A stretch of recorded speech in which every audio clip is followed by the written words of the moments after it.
What is going on, guys? The LPMM here, and I'm here with a tutorial on how to soft mod your Nintendo Wii version 4.3u, because I haven't seen any new tutorials on this lately, and someone requested that I do this, and well, here I am. In this tutorial, I'm going to teach you how to do a few things. One of them is to soft mod your Nintendo Wii. So you can get the Homebrew Channel, which is the basis to all the mods. I'm going to teach you how to install emulators so you can play games from the Super Nintendo, Nintendo, the original, Game Boy, Sega Genesis, I believe. There's a lot, so I'll teach you some of that. How to play games off of a flash drive, Nintendo Wii games, and Nintendo GameCube games. So I'm going to teach you quite a few things here. So yeah, let's get started. Now I would like to point out that this will be a video series. It won't be just one video, because if it was just one video, it'd take way too long.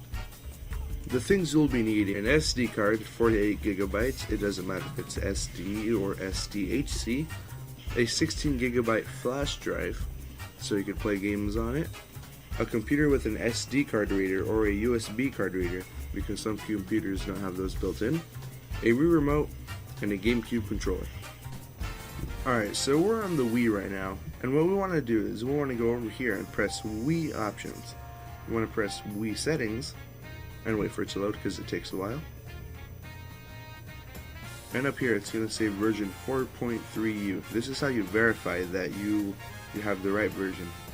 If yours is anything different, you want to go over here and press Wii system update, but you should already be updated. I mean, they haven't updated in a long time, so you should be good.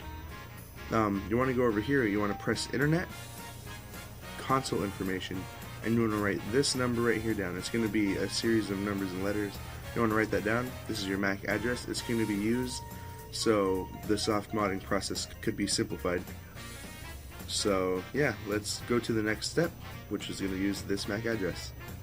So now that we're on the computer, we want to go to google.com, and right here you want to type in letterbomb, just like that. The first link right here should be letterbombplease.hackme.com. You want to click on that, and right here it's going to show up Letterbomb System Menu Version. This is where that comes in, because if you choose the wrong one, it's not going to work. So you want to choose one that you're using. MAC address, that's where that comes in too. You should have it written down or saved on the screen, or if you have it on your TV or something, just copyright that. I'm gonna do it real quick.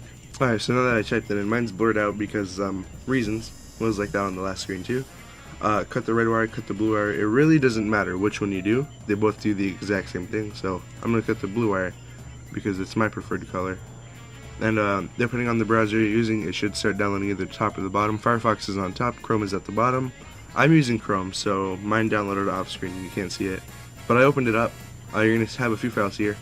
You just want to click on all of them, you want to select them all, you want to right click, you want to press copy, and your SD card should be in your computer already. You click that. Mine already has them loaded up because I did it earlier.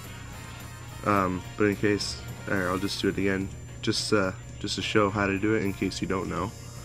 You want to right click, you want to press paste, and then it should copy pretty quickly. It's not that many files. And yeah, that's the first step. Now let's go back to the Wii. So now that we're on the Nintendo Wii, we're back here. We're back on the Wii. So what you want to do is you want to get your SD card out of your computer, and then you want to put it inside of your Wii with the little SD slot it has.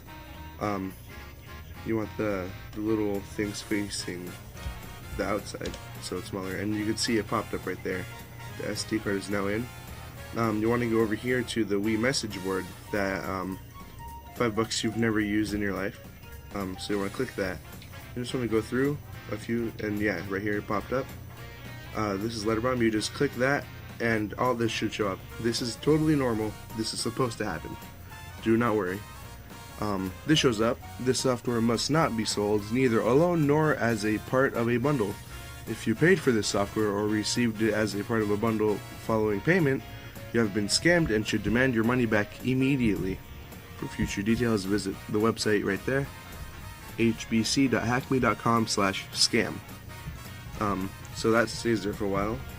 and then after a while there should be a option that appears. Press the 1 button to continue. There it is. So you press 1, and then right here you're going to get a few options. You want to press A, and then you want to go up here to where it says Install the Homebrew Channel. Install the Homebrew Channel now. Yes, continue. You press A, and success. There you go. So this part is completely optional. You want to install bootme as boot2. It's up to you. It really doesn't matter. I'm not going to do it because it's not really necessary, because there really shouldn't be anything going wrong. So yeah, when you install the Homebrew Channel, you press exit, and then there you go. You have the Homebrew Channel. Right now it's blank because you haven't installed anything yet. So let's just go back to System menu, and then wait for that to load. See, there it goes. And there you go, you have a new channel, the Homebrew Channel. It acts just like a regular channel, and it could do stuff with it. Okay, so now let's go back to the computer. Alright, so now that we're back on the computer, what we want to do is we want to go on Google again and search up Wii Brew. And press enter, and it should be the first link that shows up, WiiBrew.org. You click on that. It may take a while to load depending on your internet speed, and then sometimes it just won't load at all, apparently. Alright, so now that that's loaded up, you want to go to search, and you want to type in Homebrew browser. Here you go. You press enter, and then it sends you to the page directly, and then there should be a link on the side right here. It says download. Downloads a zip file. You can't see it because it's off screen, but it's there. Okay, so you have these 3 files. There's guides and helps and stuff. What you want to do is you want to click right here, Homebrew Browser, right click, you press copy, and your SD card, again, it should be in your computer. Yeah, let me just do this step over again. You want to create a new folder called apps. You press enter, you press enter again to open the folder. You right click, and you press paste. And there you go, you now have your first app, the Homebrew Browser. Let's go back to the Wii. Alright, so now that we're back on the Wii, what you want to do is you want to go to the Homebrew Channel. Your SD card should be inserted into the Wii at this point. And you want to go to the Homebrew Channel. Start it, you know, the usual. Wait for it to load. And there we go. You see the Homebrew Browser is now on the Homebrew Channel. So you want to open that up. Now remember, you need to have an internet connection for this to work. So if you don't have that set up, you should probably go set that up. So right now what it's doing is it's downloading a bunch of the data it needs in order for it to actually work. This all depends on internet. As you can see, it's downloading a zip file containing current file images. So it's basically downloading everything you need. Yeah. So this takes a while, and I'll cut to when it's already done. As a quick side note, if you see this screen right here, do not worry. It is nothing bad. All you have to do is hold down the power button on your Nintendo Wii, and then wait for it to turn off. You turn it back on, and then you start the Homebrew Browser again. Or, yeah, you just start the Homebrew Browser app again through the Homebrew Channel. So, if you see the screen, it's nothing bad. Just restart your Wii, and it should work afterwards.